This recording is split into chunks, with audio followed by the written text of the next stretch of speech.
Selamat siang semua. Kembali lagi di acara kita hari ini, Obsesi, obrolan sehat masa kini. Hari ini kita akan membahas terkait dengan pencegahan dan bagaimana sih sebenarnya penularan dari virus Omicron. Sobat Obsesi, perkenalkan dulu, saya Susiwi sebagai moderator untuk hari ini, dan nanti kita akan kedatangan narasumber yang sangat kece. Kita akan perkenalkan dulu, ada Karita. Selamat siang Karita. Halo, selamat siang Kak Siwi. Selamat siang Sobat Obsesi. Sobat Obsesi, dengan seiring meningkatnya kasus COVID yang mulai terjadi lagi di awal bulan Januari ya, pertengahan Januari sampai dengan saat ini, Sobat Obsesi tentunya sebagian mungkin ada yang merasa panik, ada yang merasa ya sudah santai-santai aja gitu.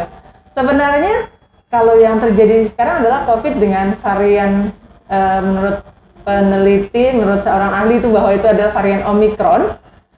Sobat Obsesi merasa lebih khawatir atau lebih panik atau mungkin yang tadi saya bilang lebih biasa-biasa saja karena gejalanya mungkin ringan ya, hanya flu biasa gitu. Mungkin ada demam, ada kayak merasa lelah atau ngilu-ngilu gitu. Lebih lanjut kita akan berbincang dengan narasumber kita hari ini. Sebelum kita memulai, kita harus tahu bagaimana sih sebenarnya cara penularan Omicron ini. Kita tanyakan langsung sama narasumber kita hari ini. Selamat siang Bu Rita. Selamat siang Kak Siwi. Sobat Obsesi ingin tahu banyak nih terkait dengan varian Omicron yang sekarang. Bagaimana sih cara penularannya, terus bagaimana juga nanti kita harus apa aja sih yang harus kita lakukan gitu terkait dengan merebaknya kasus COVID lagi di pertengahan bulan Januari ini ya Bu, ya Karita ya? Baik, oke. Sobat Obsesi dimanapun berada, ini mungkin kita yang kedua ya tampil ya dari Komite PPI. Jadi Sobat Obsesi, kami ini tim dari Komite PPI RSUD Cengkareng.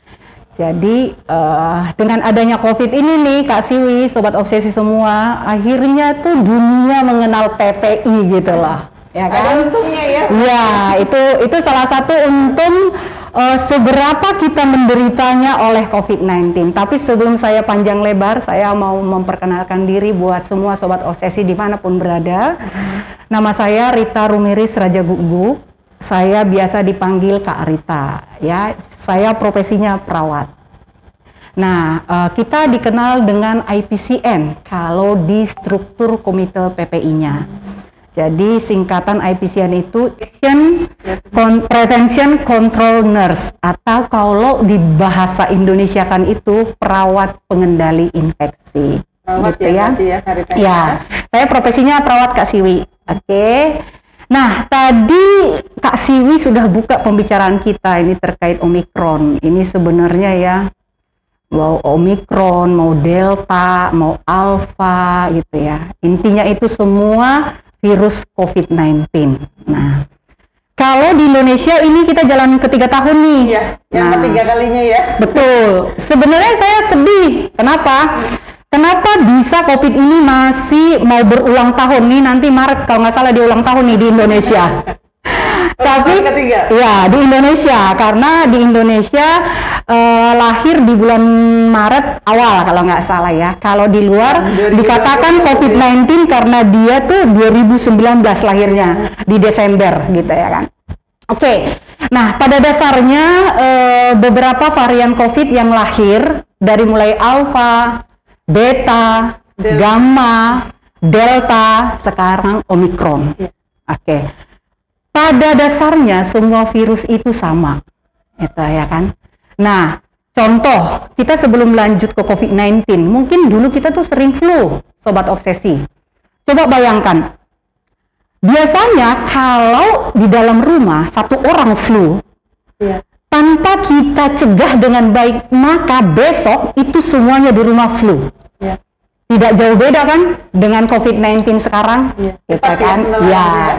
Hanya saja memang virus yang sekarang ini virus baru sehingga membuat orang panik nggak karuan.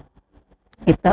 Oke, nah sekarang yang lagi mau kita bicarakan itu Omicron, gitu ya. Tadi dibilang Kak Siwi apa sih bagaimana penularannya gitu ya. Oke. Nah, dulu di sesi pertama sebenarnya singkat saya sudah jelaskan. Nah, bahwa sebenarnya penularan virus ataupun agen infeksi lain itu sama rangkaiannya. Jadi yang pertama ada dulu virusnya gitu ya, ada dulu agennya gitu ya. Nah, si virus ini mesti ada tempat hidupnya gitu. Ingat ya, inangnya gitu. Ya, sama kayak kita nih sobat obsesi, kita kan hidup di bumi ya. Coba kalau manusia hidup di matahari, hidup apa mati? Pasti mati karena dia tidak tempat hidupnya di sana. Contoh kedua apa? Ikan. Ikan tuh hidup di mana? Di air. Di air. Di situ ikan keluar dari air, maka ikan pasti mati. Nah, oke, sekarang kita ke COVID-19. Hidupnya di mana? Dipercaya para peneliti, saya berbagi aja ini teman-teman, bahwa hidup COVID-19 itu termasuk Omikron ada di saluran pernapasan. Nah, ini kita samakan dulu nih konsep pikirnya nih teman-teman. Nah, saluran pernapasan dari mana ke mana? Oke, saluran pernapasan dari hidung sampai ke paru-paru. Nah, ada tempat hidupnya, ada tempat berkembang biaknya, dia akan menginfeksi ke orang kalau dia keluar dari tempat hidupnya. Nah, gitu kan? Nah, keluar dari mana? Keluar dari mukosa mata, hidung, dan mulut. Nah, itu kenapa kita disuruh pakai masker, kenapa kita disuruh pakai pelindung mata. Jadi tadi ada tempat hidupnya, kalau mau menginfeksi ke orang lain, dia harus keluar dari mukosa mata, hidung, dan mulut. Nah, setelah keluar, maka ini akan dikatakan transmisi atau berpindah. Contoh, kalau nih, tapi saya hari ini nggak COVID ya. Kalau saya anggap contoh kena COVID, tadi keluar saat saya ngomong seperti ini Kak Siwi, sobat obsesi, akan keluar partikel dari yang ada lubang di sini ke permukaan atau langsung ke Kak Siwi. Kalau tidak menggunakan masker. Ya, nah itu bisa dikatakan kontak, bisa droplet maupun airborne.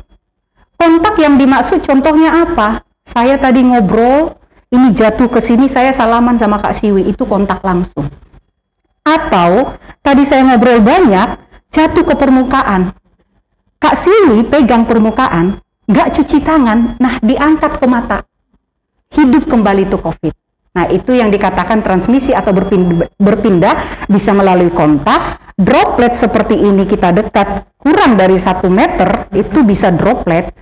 Atau airborne, di tempat kerumunan, itu akan terjadi airborne. Nah, tadi dia keluar melalui mukosa mata, hidung, dan mulut, maka virus ini tempat keluar dan tempat masuk sama. Akan masuk juga melalui mukosa mata, hidung, dan mulut.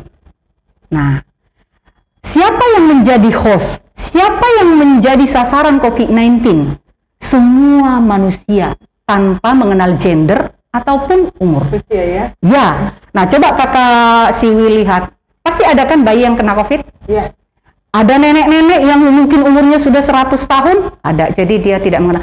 Atau yang cantik, yang paling cantik gitu kan. Oh, ini COVID ini,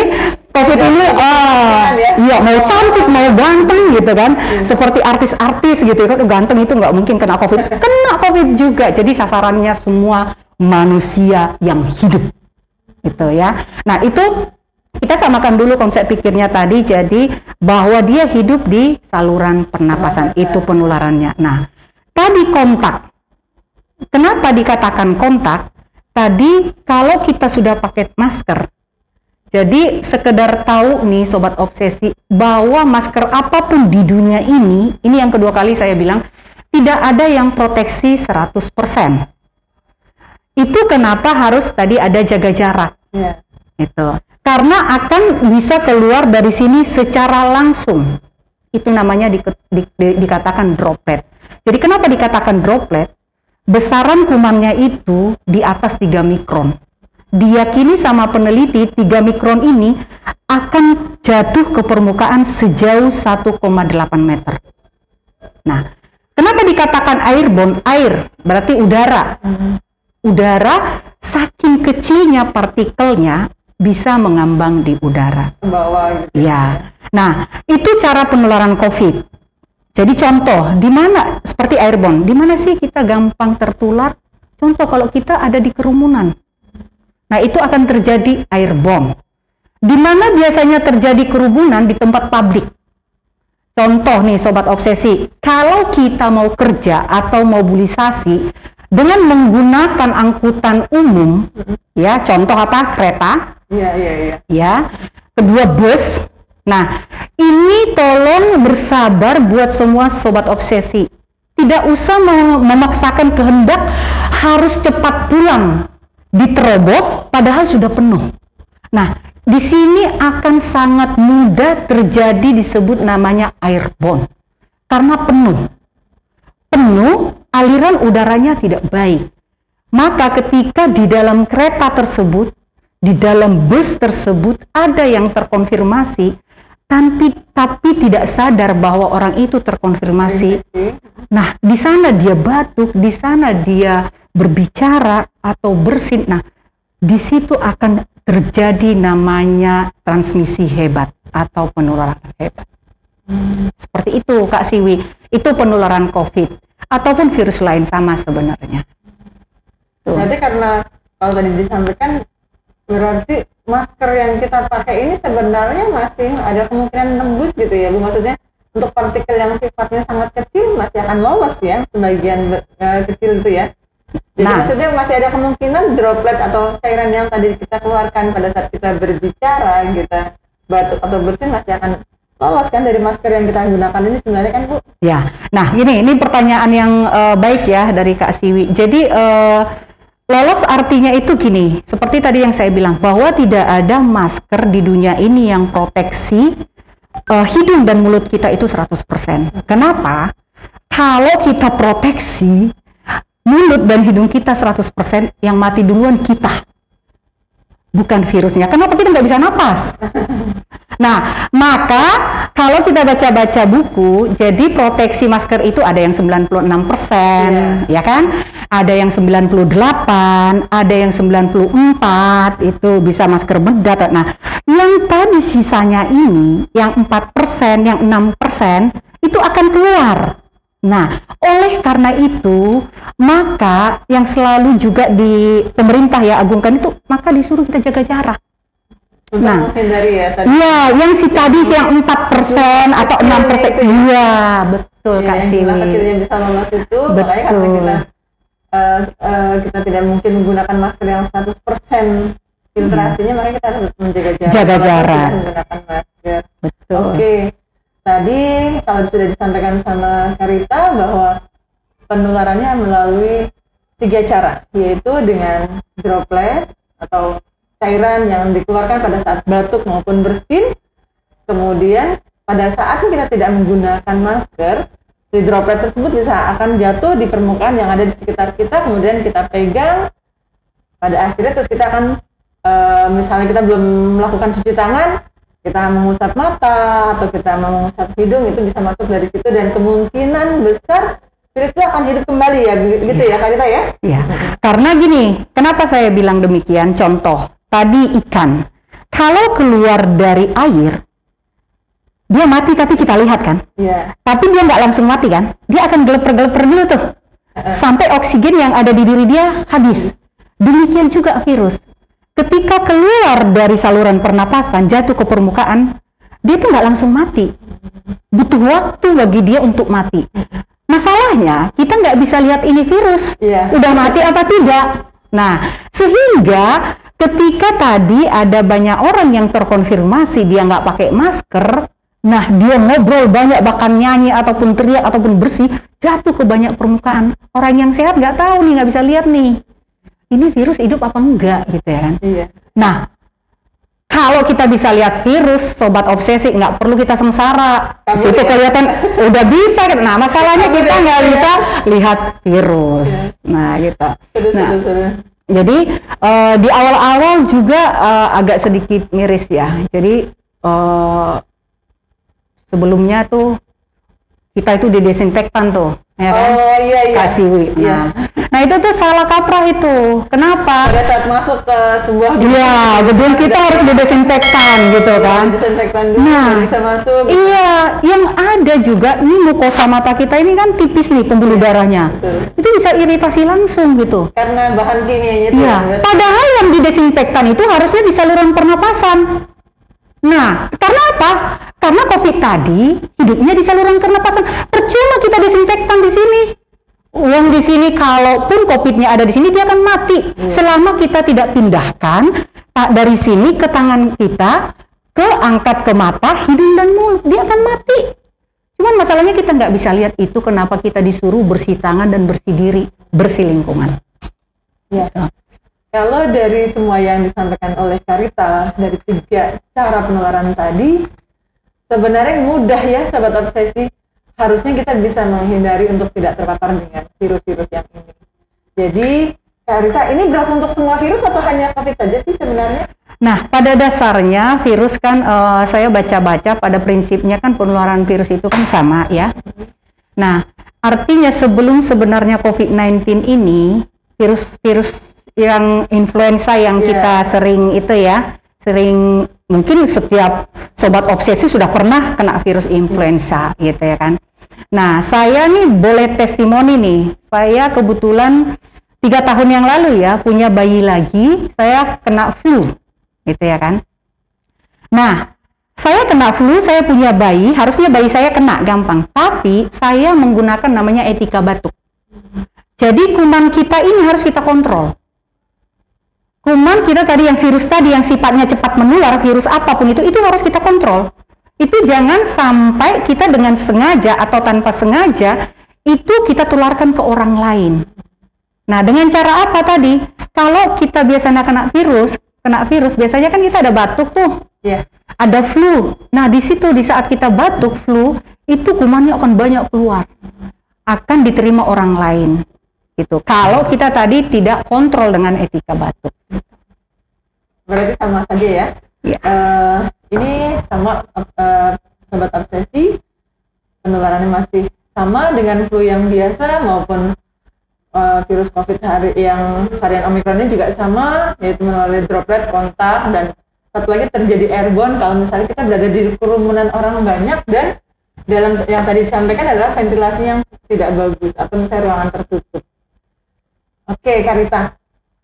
Untuk selanjutnya, kebetulan Karita kan sebagai perawat pencegah dan pengendali infeksi ya tadi ya. Sobat obsesi pengen tahu nih Bu, bagaimana sih sebenarnya pencegahannya agar kita bisa terhindar dari virus-virus COVID maupun virus-virus yang lain? Oke, baik, pertanyaan yang bagus ya Kak Siwi ya. Jadi kalau sekarang nih kita berada di pelayanan kesehatan gitu ya. Jadi pelayanan kesehatan dimanapun dari tipe kecil sampai besar itu harus ada pengendali infeksinya gitu ya. Nah, pengendali infeksinya harus membuat programnya. Nah, dulu itu ada secara standarnya ada itu di KMK. Tapi ditambah sekarang karena ini sudah dinyatakan pandemi COVID, maka ada programnya pencegahan pengendalian COVID-19 gitu. Nah, kita berbicara pencegahan pengendalian COVID-19. Nah, di pelayanan kesehatan itu dari WHO tahun 2020, kalau nggak salah Mei ya, WHO dan CDC sudah mengeluarkan bagaimana kita bisa mencegah dan mengendalikan infeksi ini ataupun virus ini. Nah, dikenal yang pertama itu kita harus bisa eliminasi. Eliminasi maksudnya apa? Kita harus bisa menyingkirkan. Caranya bagaimana?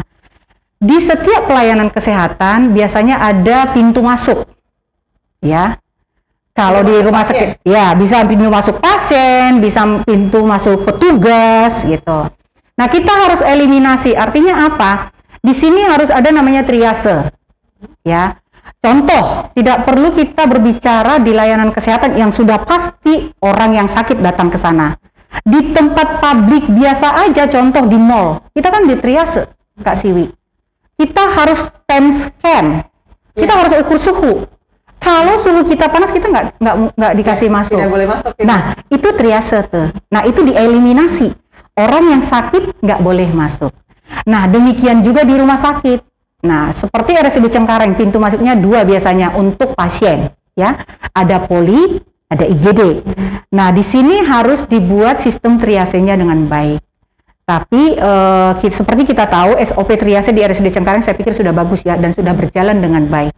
Nah, akan ditriase orang yang datang, ditanya keluhannya, ini pasien ada tanda dan gejala mengarah ke COVID apa tidak? Atau jangan-jangan sudah datang dengan membawa hasil positif COVID-19. Nah, seperti ini. Kalau belum ada hasilnya, tapi gejalanya jelas, maka akan dipisahkan. Dan itu sudah dilakukan di RSUD Cengkareng. Jadi, Sobat Obsesi nggak usah khawatir. Kalau mau berobat di RSUD Cengkareng, baik itu COVID maupun non-COVID, nggak usah khawatir. Itu sudah dipisahkan dengan baik. Jadi kalau yang COVID, ya pelayanan COVID dipisahkan dengan baik, yang non-COVID tidak akan tercampur ke yang COVID. Jadi sangat amat. Nah, itu triase. Nah, yang perlu saya tekankan, ini triase yang sudah jelas ada SOP-nya. Nah, yang tidak ber-SOP, tapi sangat membantu untuk menekan penularan, yaitu kita bisa mampu mendeteksi dini. Ya, jadi yang mampu mendeteksi dini diri sendiri itu kita. Nah, apakah kita, baik itu nakes ataupun masyarakat umum yang di luar sana sudah bisa mendeteksi diri sendiri? Bagaimana caranya? Nah, sebenarnya kalau kita mampu mendeteksi dini diri sendiri, saya pikir ini tidak akan terjadi gelombang-gelombang ya, mungkin ya, itu. Kenapa? Kita bisa kontrol. Nah, caranya bagaimana? Yang saya baca, setiap namanya agen infeksi yang masuk ke tubuh kita, pasti tubuh kita merespon. Ya kan? Respon berbeda-beda. Ada orang responnya langsung panas. Ada orang hanya meriang. Ada juga hanya nggak enak badan.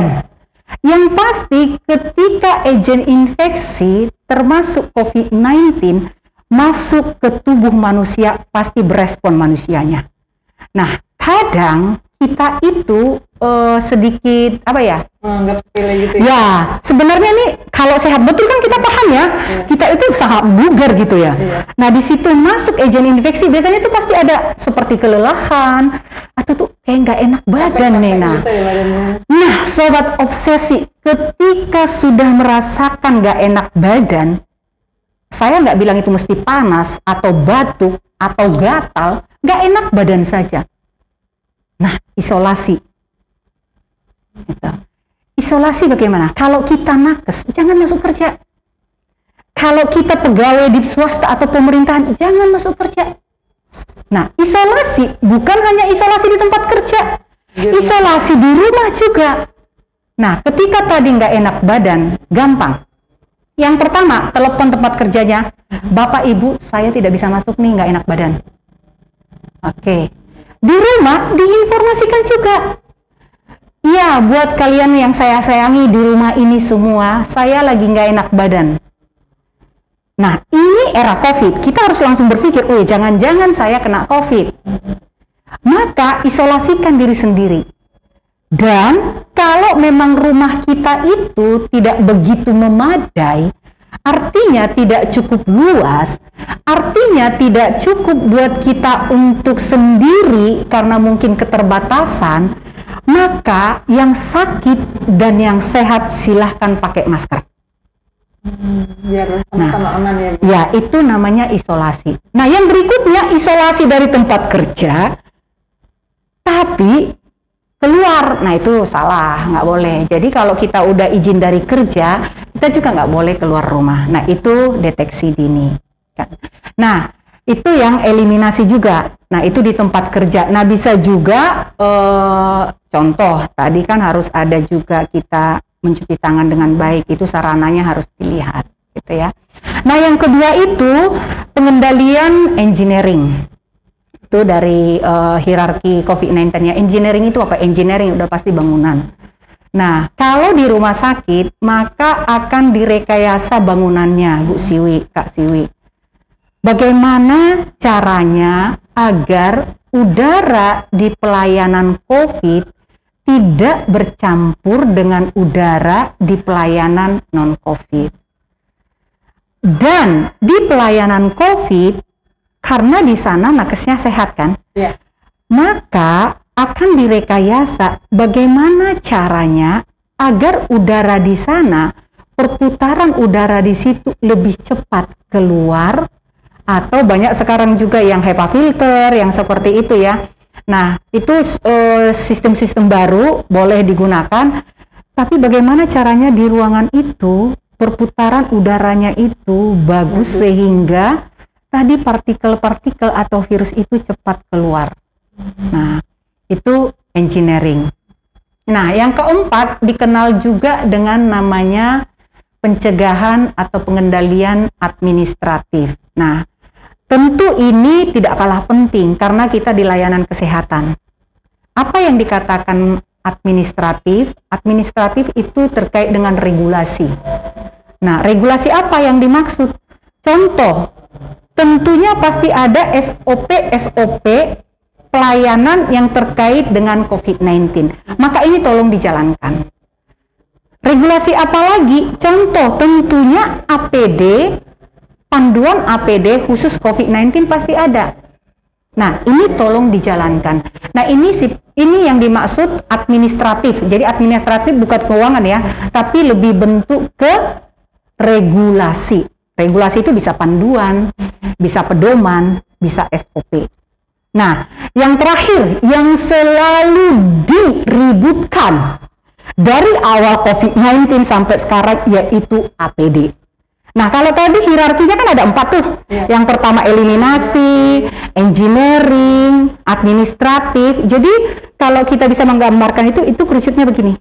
Jadi yang terakhir itu harusnya APD. Jadi yang kita pertama itu biar kita maksimal untuk pencegahan itu yaitu tadi eliminasi dulu tuh. Ya kan? Yang terakhir baru APD. Nah, tapi kita kadang tuh saking parno ya. Tadi kan, ini kan virus baru, panik ya. Ya. Akhirnya nih yang tadi yang paling bawah APD naik ke atas. Jadi yang diributkan hanya APD. Iya. Yang lain itu kita tuh agak sedikit lupa gitu ya. Nah, APD baru yang terakhir. Tentu penting nggak? Tentu penting. Karena kita melayani COVID. Nah, itu kalau di pelayanan kesehatan. Seperti itu Kak Siwi. Ya. Jadi Sobat Obsesi, pencegahan virus ini kalau di rumah sakit tentunya sebenarnya mungkin bisa ya diterapkan di rumah kali ya Kak Rita ya. Kayak tadi mengeliminasi, terus memisahkan ya tadi dibilang ya kalau di rumah kita ada merasa badannya tidak enak atau ada sedikit flu atau meriang, kita memang harus sudah memisahkan. Itu adalah salah satu cara biar keluarga kita tidak tertular virus-virus yang memang mungkin atau yang ada di badan kita. Kayak misalnya tadi rekayasa engineering untuk pengaturan ventilasi, mungkin kalau di rumah kita kan bisa menggunakan kayak misalnya dengan cara membuka jendela atau pintu rumah gitu bisa kali ya Kak Rita ya. Jadi tidak harus di rumah sakit gitu maksud saya. Jadi biar bisa kita terapkan di rumah, jadi antara yang tadi di rumah sakit sama yang di rumah kita bisa maksimalkan apa sih fasilitas yang ada di rumah yang bisa kita maksimalkan untuk mencegah terjadinya penyebaran yang semakin cepat gitu ya. Terus kalau misalnya APD Kak Rita, kalau di rumah itu kita sebenarnya cukup menggunakan masker yang biasa sehari-hari kita pakai atau perlu menggunakan, kalau di layanan kesehatan kita ada yang menggunakan masker N95 gitu ya. Apakah perlu nggak sih sebenarnya kita menggunakan masker N95 gitu maksudnya? Sementara kalau tadi disampaikan sama Kak Rita bahwa penularan melalui droplet dan kontak gitu. Jadi penularan airborne itu hanya terjadi kalau misalnya kita di satu ruangan yang memang ventilasinya tidak bagus atau di kerumunan gitu. Perlu nggak sih sebenarnya kita menggunakan N95 terus-terusan? Dan apa akibatnya kalau kita menggunakan terus-terusan gitu maksudnya? Baik, pertanyaan yang bagus ya Kak Siwi. Tadi kita berbicara pencegahan di layanan kesehatan. Nah, kita coba berbicara pencegahan di rumah ya, yang sederhana karena memang Omikron ini kan sedikit lebih ringan dibanding Delta ya. Walaupun memang penularannya Omikron lebih cepat gitu, tapi tidak dikatakan ini VOC, variant of concern. tidak kayak Delta gitu kan. Tapi tetap harus dicegah dan harus dibatasi, diwaspadai. Nah, jadi kita berbicara bagaimana sih ketika seseorang itu kena Omikron tapi tidak harus ke layanan kesehatan. Itu dulu kali ya. Nah, di rumah pakai masker yang seperti apa dan yang lain.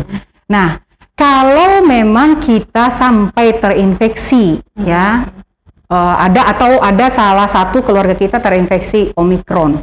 Setelah di testing tentunya ya. Nah, tadi contoh, kita sudah nggak enak badan nih. Dari mana kita tahu kita COVID kalau kita tidak testing? Maka kita boleh datang ke layanan kesehatan. Kalau kita mau gratis datang ke puskesmas, ya, kita testing di sana. Oh iya, saya positif COVID-19. Ternyata dinilai di puskesmas karena kita ringan mungkin, maka kita disuruh isolasi di rumah. Ya. Nggak usah panik dulu, oke? Nah, tadi konsep penularannya saya sudah bicarakan. Nah, sekarang pencegahannya. Kalau sampai kita isolasi, mungkin kalau orang yang cukup memadai tidak begitu susah ya. Contoh, kalau sobat obsesi rumahnya besar, kamarnya banyak, ini akan sangat mudah. Kita langsung pisahkan, dia kamar sendiri, kamar mandinya sendiri, sangat mudah dikelola. Nah, kita akan berbicara bagaimana kalau kita terinfeksi tapi rumah kita kurang memadai karena memang keterbatasan kita, gitu ya. Karena memang kita tidak orang punya, contoh ya. Nah, kalau sampai sudah ada hasil tapi dari puskesmas minta boleh diisolasi, maka jalankan isolasi tersebut. Ya. 5 kalau dari CDC mengatakan bisa sampai 5-7 hari, di KMK bisa sampai 10 hari. Tergantung mungkin gejala yang sudah apakah setelah ringan dia menjadi berat, kan bisa. Awalnya dia ringan jadi berat bisa. Mungkin ada komorbid dan yang lain. Nah, yang pertama, sobat obsesi di rumah wajib pakai masker. Itu dulu. Wajib pakai masker 24 jam ya. Nah, apalagi kalau kita tidak bisa kamar sendiri, itu dulu ya, wajib pakai masker. Nah, yang wajib pakai masker bukan hanya yang sakit, yang sehat juga. Nah, batasi kita kontak erat dengan orang yang di rumah dengan cara pilih salah satu orang yang menjadi pendamping atau membantu kita. Ya, artinya gini, contoh di rumah itu ada 4 keluarga nih, Kak Si 4 orang Kak Siwi. Maka pilih salah satu yang paling sehat yang membantu kita dari awal kita isolasi sampai selesai. Ya, jadi dipilih yang paling sehat. Nah, ini yang paling sehat yang akan membantu, contoh memberikan makan dan yang lainnya. Tapi yang sehat tadi pun saat memberikan makan, dia akan tetap mengatur jarak sebanyak 2 meter. Nah, ini dilakukan sampai 10 hari maksimal. Nah, setelah itu jangan lupa. Nah, mungkin kamar mandi kita 1. Nah, ini juga penting ya. Ingat, kalau kamar mandinya 1, selalu usahakan yang sehat dulu yang mandi. Nah, yang terakhir yang kena virus, yang kena terkonfirmasi. Nah, setelah yang terkonfirmasi mandi, bersihkan kamar mandinya. Nah, sehingga itu kan kita kan nggak mungkin kan, contoh bisa saja 2 kali sehari yang konfirmasi mandi ya. Karena kalau kita terkonfirmasi walaupun kita panas, nah ini juga saya jelaskan ya. Kita itu, saya nggak tahu tuh dulu mengadop masyarakat kalau sakit nggak boleh mandi gitu kan. Itu salah ya, salah kaprah. Jadi kalau kita sakit tetap mandi. Jadi termasuk juga saudara kita yang terkena virus wajib mandi bila perlu 2 kali sehari. Nah itu ya, jadi dia terakhir mandi. Nah tadi yang sehat dan yang sakit pakai masker. Nah setelah itu mungkin juga rumah kita kurang memadai, tapi sekurang memadainya pasti adanya pintu ya, atau jendela kecil. Nah, rajinlah buka pintu dan jendela kecilnya. Nah, itu akan nanti terjadi di sana pertukaran udara. Nah, yang dari luar akan masuk ke dalam, yang akan dari dalam keluar. Nah, itu akan terjadi di sana pembersihan. Nah, sehingga nanti udara yang di situ tidak mengendap ya. Selain COVID sebenarnya yang lain juga kan bisa juga, contoh TBC lebih parah. Nah, itu bisa terjadi gitu. Nah, yang berikutnya, yang tadi yang di kamar, kalau di kamar nih, kalau ada kamarnya, itu jangan lupa membersihkan lingkungannya juga di situ. Nah, seperti itu. Nah, terus, bagaimana dengan baju yang terkonfirmasi COVID-19? Nggak usah panik. COVID ini diyakini para peneliti mati dengan alkohol, mati dengan segala pembersih apapun. Itu pembersih lantai, deterjen, apalagi namanya yang kita sebut ya, klorin ya, boleh nggak sih sebut merek? Nah, Baiklin, nah itu mati. Nah, cukup pisahkan bajunya, direndam dengan deterjen, dicuci seperti biasa. Tidak usah khawatir, tidak akan kita terkonfirmasi. Nah, itu ya, itu yang kalau di rumah. Nah, setelah itu, ini kan yang satu rumah, ini kan termasuk kontak ya sama. Nah, ini juga harus dijaga mobilisasinya, jangan sampai keluar-keluar dulu. Nah, setelah itu nanti yang di dalam rumah yang sehat tadi itu harus juga evaluasi diri. Takutnya jangan-jangan nih tertular nih. Ada keluhan nggak? Gitu? Ya, itu harus juga dievaluasi. Artinya, kalau saya ada keluhan maka harus datang juga ke pelayanan kesehatan untuk testing. Nah, setelah itu rajin-rajinlah mencuci tangan. Apalagi khususnya yang tadi yang kena virus COVID. Ya. Jadi setiap dia kemana dan di rumah dibatasi dia pegang macam-macam. Nah, itu lebih enak tuh. Jadi dia nggak usah pegang macam-macam karena rumah kita terbatas. Contohnya rumah saya cuman berapa kali berapa meter. Nah, seperti itu. Itu kalau di rumah. Nah, tadi yang dikatakan banyak yang beredar masker ya. Nah, kita berbicara masker dulu yang di pelayanan kesehatan. Nah, biasanya kan dikenal masker itu yang biasa kita gunakan itu ada dua nih. Ini yang biasa sobat obsesi lihat, ini namanya masker bedah. Nah, masker bedah ini dipastikan untuk yang transmisi droplet. Ya.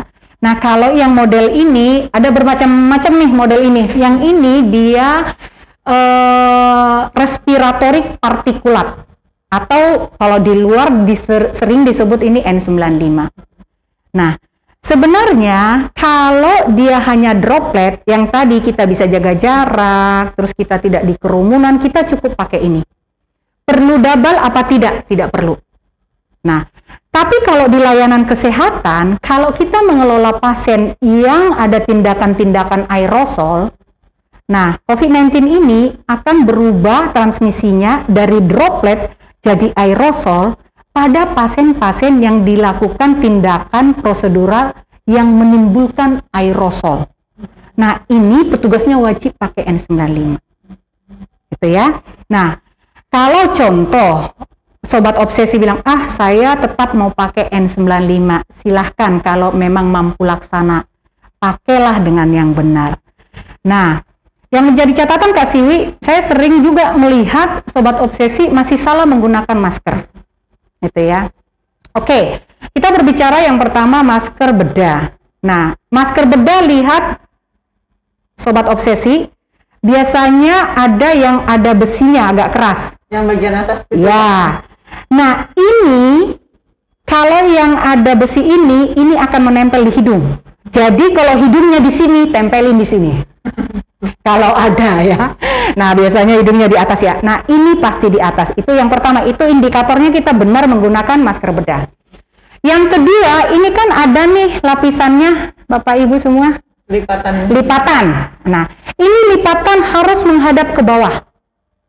Kalau ibu, bapak, sobat obsesi menggunakan masker bedah yang lipatannya ke atas seperti ini penggunaan yang salah. Maaf, kelihatan nggak ya? Nah, ini kan menghadap ke atas ya, lapisannya ini salah. Jadi nanti sobat obsesi coba lihat ya, udah benar belum? Nah, kalau yang seperti ini biasanya sobat obsesi udah paling tahu, ini hijau atau biru, biasanya sini putih. Oh, yang putih di dalam. Tapi jangan salah, beberapa masker itu ada yang depannya sama warnanya dengan di dalam. Maka tadi bagaimana kita tahu kita benar, yaitu ini di atas, lipatannya menghadap ke bawah seperti ini. Gitu. Oke. Oh iya, saya tetap masih parno nih Kak Siwi gitu. Saya mau double deh gitu. Oke. Kalau sobat obsesi punya banyak duit, mau double gitu ya. Kalau mau double, N95 di dalam. Bedahnya di luar. Nah, sering nih salah nih saya lihat juga Kak Siwi. Bedahnya di dalam, N95 di luar. Kenapa salah? Bedah dengan N95 ini diperuntukkan untuk fit. Fit itu artinya lebih dia kokoh, lebih pas ya, fit di wajah kita. Nah, ketika kita sudah pakai ini, terus pakai ini udah nggak fit, jadi ini hampir tidak berarti, sayang duitnya saja. Gitu. Nah, ini di dalam, ini di luar. Nah, itu penggunaan untuk masker. Seperti itu Kak Siwi. Sobat obsesi, makin panas ya, makin penasaran tentunya ya. Sudah dijelaskan banyak oleh Karita terkait dengan cara penularannya, pencegahannya, bagaimana pencegahan di rumah sakit. Tapi Karita belum dibahas tadi untuk pencegahan di rumah. Oh iya. Yang begini, apakah kita masih perlu menjalankan prokes nggak sih? Protokol kesehatan yang misalnya yang kalau yang saya tahu Sehat. minimal tuh dulu 3 ya. Oke. Ya. Kita sebenarnya kalau misalnya kita udah pakai masker nih, kan sehari-hari kita sudah menggunakan masker. Sebenarnya masih perlu nggak sih prokes? Nah, sekarang jadi gini, sebelum kita masuk ke gelombang ketiga ya, kan sempat nih cool down nih ya, sudah mulai landai ya, dan pemerintah sudah mengeluarkan bahasa new normal. Nah, yang dikatakan new normal bukan berarti kita seperti hidup yang sebelumnya nggak pakai masker. New normalnya itu kita belajar hidup baru dengan menggunakan masker. Artinya tetap pakai masker tidak? Tetap pakai masker. Terutama di mana? Di area publik. Jadi kalau kita keluar dari rumah wajib pakai masker, Kak Siwi. Di mana lagi? Orang datang ke rumah kita. Ini kan orang kita nggak kenal nih. Nah, orang yang datang dan kita wajib pakai masker karena kita nggak saling mengenal. Nah, kalau di rumah kalau kita sehat boleh nggak pakai masker kalau kita sehat. Tapi di situ ada tadi satu orang yang sakit wajib pakai masker. Gitu. Jadi wajib nggak pakai masker Karita? Wajib. Sampai nanti pandemi ini dinyatakan selesai. Nah, kita akan tunggu nih, selesai apa tidak. Kita sih berdoa selesai. Nah, selain itu penggunaan masker, nah, contoh, kita kadang itu nggak bisa menjaga jarak ya, Kak Siwi, baik di pelayanan kesehatan maupun di publik. Nah, ini sangat penting dipakai kacamata atau pelindung mata. Facial juga. Face shield boleh. Ya, karena tadi apa? Karena ini tidak bisa memproteksi berapa? 100% dan pintu masuk keluarnya COVID melalui mukosa mata. Jadi kita sini sudah hebat proteksi di sini ya. Ada yang double 3 ya Kak Siwi ya. Saya sih nggak pernah double 3 gitu, nggak usah sobat obsesi, 1 aja cukup. Tapi lupa proteksi mata. Ternyata saya kena COVID juga ya. Lupa tadi pintu masuknya bisa dari mukosa mata. Nah, ini gunakan. Boleh kacamata baca, boleh face shield, silahkan, yang penting proteksi. Nah, yang kedua, kita kenal ya dari awal pandemi COVID-19 ini ada 3M ya kan, sampai 5M. Nah, yang kedua itu cuci tangan. Nah, sebenarnya WHO sudah mengeluarkan panduan cuci tangan ya Kak Siwi. Nah, di layanan kesehatan wajib tolong menggunakan praktekkan cuci tangan yang 6 langkah yang sudah dikeluarkan oleh WHO. Kapan petugas kesehatan melakukan cuci tangan dikenal dengan indikasi 5 moment. Ya, disebutkan nggak 5 momentnya nih Kak Siwi? Kalau sahabat pastinya mau tahu gitu ya? Selalu haus dengan informasi. Oh gitu ya. Apalagi informasi tentang kesehatan ya. Iya. Nggak apa-apa. Oh di itu. Nah, jadi kalau di WHO itu mengeluarkan panduan kebersihan tangan sobat obsesi sebelum COVID-19 ada sampai sekarang itu tidak dirubah. Artinya apa? Artinya masih efektif untuk mencegah dan mengendalikan virus apapun, gitu ya. Jadi itu dikenal dengan 5 moment. Yang pertama, momen pertama itu sebelum kontak dengan pasien, atau kita sebelum kontak ya dengan pasien ya, sebelum kontak dengan pasien. Ini bagi tenaga kesehatan wajib hukumnya cuci tangan. Yang 6 langkah, ada langkahnya. Nanti sobat obsesi boleh deh searching, ada langkahnya tuh. Yang kedua sebelum tindakan aseptik. Momen ketiga setelah kontak cairan tubuh pasien. Momen keempat setelah kontak pasien. Momen kelima setelah kontak lingkungan sekitar pasien. Nah, momen kelima ini semua yang ada di layanan kesehatan lakukanlah sesering mungkin karena ini lingkungan sekitar pasien. Nah, itu momennya. Nah, ini tolong diperhatikan sangat. Karena tadi COVID-19 itu keluar dari mulut kita, hidung kita, jatuh ke permukaan, kita nggak tahu udah mati apa belum. Karena tidak terlihat ya. Iya, jalan satu-satunya kita harus memutus mata rantai tersebut dengan mencuci tangan kita sampai bersih. Nah, itu yang kedua. Nah, yang ketiga itu menjaga jarak. Ya. Menjaga jarak seperti tadi yang kita ketahui bahwa ini droplet 1,8 meter. Nah, setelah kita pakai masker, maka dia akan bisa dibendung sampai 1 meter. Maka disuruhlah kita menjaga 1 meter. Tapi kalau di layanan kesehatan akan sulit menjaga jarak ya, karena kita melayani pasien. Maka tadi ini wajib digunakan. Nah, kalau di luar sana, kita wajib menjaga jarak 1 meter. Itu ya. Nah, yang berikutnya menghindari kerumunan.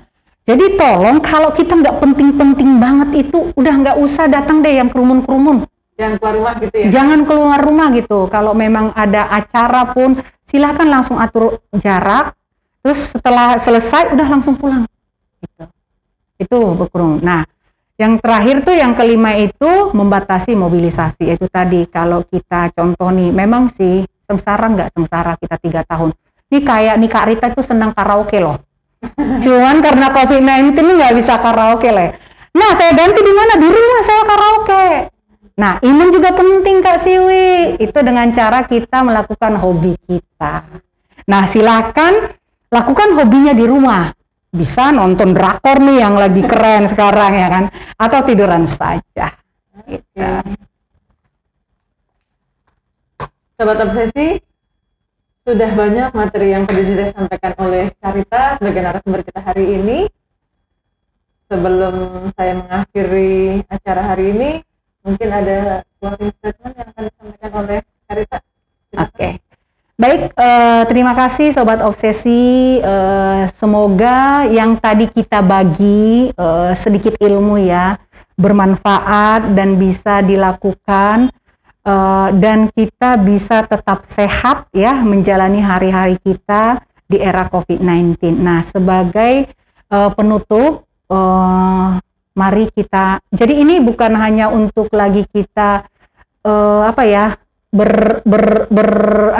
menuntut ke pemerintah, tapi kita harus bersama melakukan ini semua sehingga COVID ini bisa berakhir dengan cara tadi. Yang pertama, ketat prokes, wajib prokes ya, apalagi kita di tempat publik.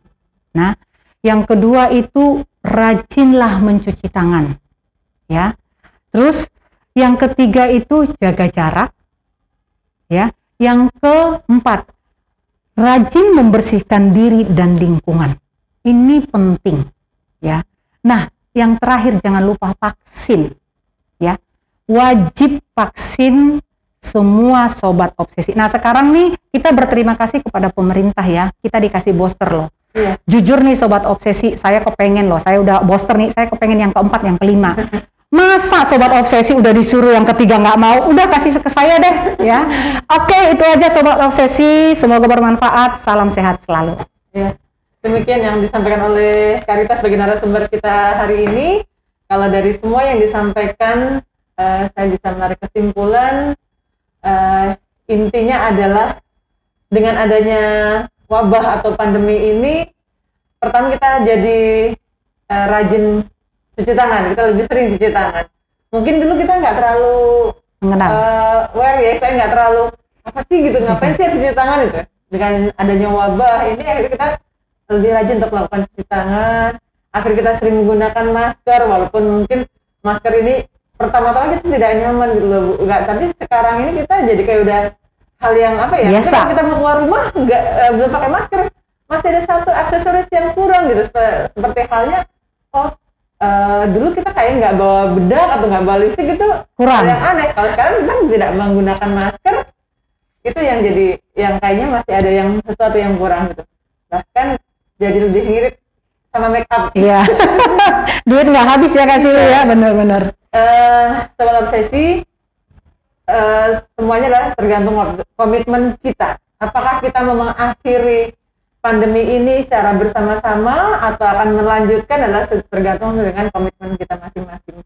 Kalau kita bisa menjalankan prokes untuk semuanya dan yang tadi sudah disampaikan, kita bisa self assessment ya, istilahnya kita mengenali diri kita. Oh iya, kita lagi sakit atau tidak. Kalau kita lagi sakit ya batasi untuk keluar rumah dan kita untuk tidak menyebarkan ke orang lain, dan kita menjaga protokol kesehatan secara bersama-sama. Insya Allah pandemi ini akan segera berakhir. Dan yang pasti jangan panik kalau terkena COVID atau varian Omikron ini. Yang pertama kali harus dilakukan adalah sobat obsesi nggak usah panik. Terus kita bisa memastikan apakah kita benar-benar terkena virus itu atau tidak dengan cara tadi Testing. melakukan pemeriksaan ya, testing. Kedua, kalau keluhannya memang ringan, tadi bisa dilakukan isolasi mandiri Di rumah. dengan cara-cara yang tadi sudah disampaikan. Kita butuh dukungan dari keluarga. Kalau memang tidak memungkinkan tempat untuk isolasi di rumah, tadi sudah disampaikan, kita masih bisa melakukan isolasi di rumah dengan cara-cara yang sangat sederhana. Tidak harus kita mengeluarkan uang, harus isolasi di hotel atau di mana, apalagi kalau misalnya kita yang memang nggak terlalu banyak uang ya tidak perlu memaksa untuk seperti itu. Dan terakhir, kita juga harus menjaga daya tahan tubuh kita. Yang pasti itu yang paling utama, menjaga imun kita, dan kita harus selalu bahagia agar kita bisa terhindar dari virus-virus yang ada di lingkungan kita. Kita harus mulai bersahabat dengan virus Omikron ini ya Kak Rita ya. Jadi pesan terakhir dari kita adalah jangan panik ya. Silakan menghubungi pelayanan kesehatan kalau memang ada keluhan yang lebih berat. Tapi kalau misalnya keluhannya ringan, silakan mengisolasi diri di rumah dengan menjalankan hal-hal yang tadi sudah disampaikan, menjaga keluarga yang ada di rumah, dan menghubungi petugas kesehatan terdekat untuk membantu mengontrol kesehatan selama kita melakukan isolasi mandiri di rumah. Demikian yang bisa kita sampaikan untuk hari ini. Kak Rita, terima kasih atas kehadirannya. Salam Obsesi, obrolan sehat masa kini.